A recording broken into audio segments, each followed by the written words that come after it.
មโนរងជុំសិតមរឹកគាក្រវាញ់កណ្ដាលព្រៃព្រឹកសោភាសោមាចន្ទ្រាឈ្មោះអូ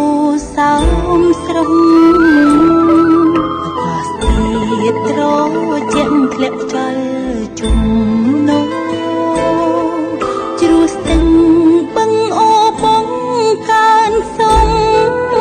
រងវារាកិសនី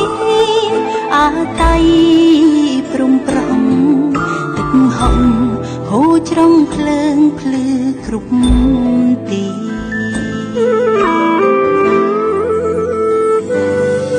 បងសំវាវែងខេត្តពោធិ៍សាត់ល្បី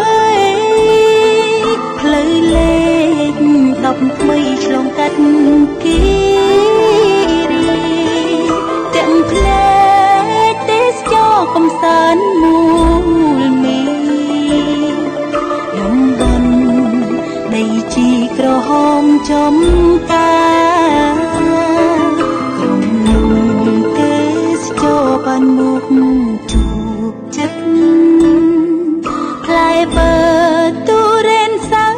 មើលតាបកាគយគុណមិនណាយខំបីតំខ្លាអូសោមបានចាប្រវត្តិស្នេហ៍ថ្មីអូសោមអនុសាចាចិត្តស្មោះសរចិញ្ជាតិដើមល្អពោចងភ័ក្រក្តីពេលវិលមកវិញត្រេកអរព្រឹមព្រៃនឹកគុំមេត្រីទទួលស្វាគមន៍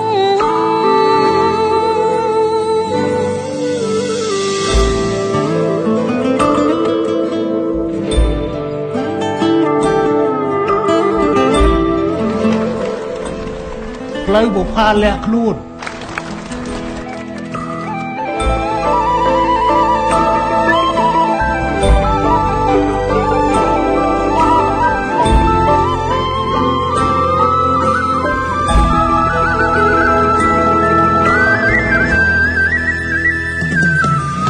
អូសោមវាវែងខេត្តពោធិ៍សាត់ល្បី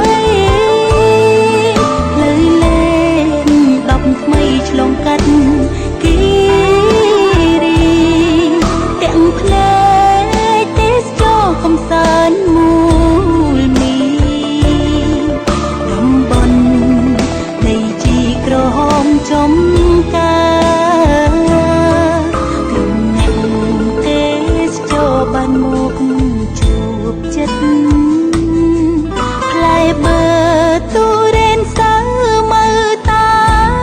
បកាអើយគុណមិនណាយខំបី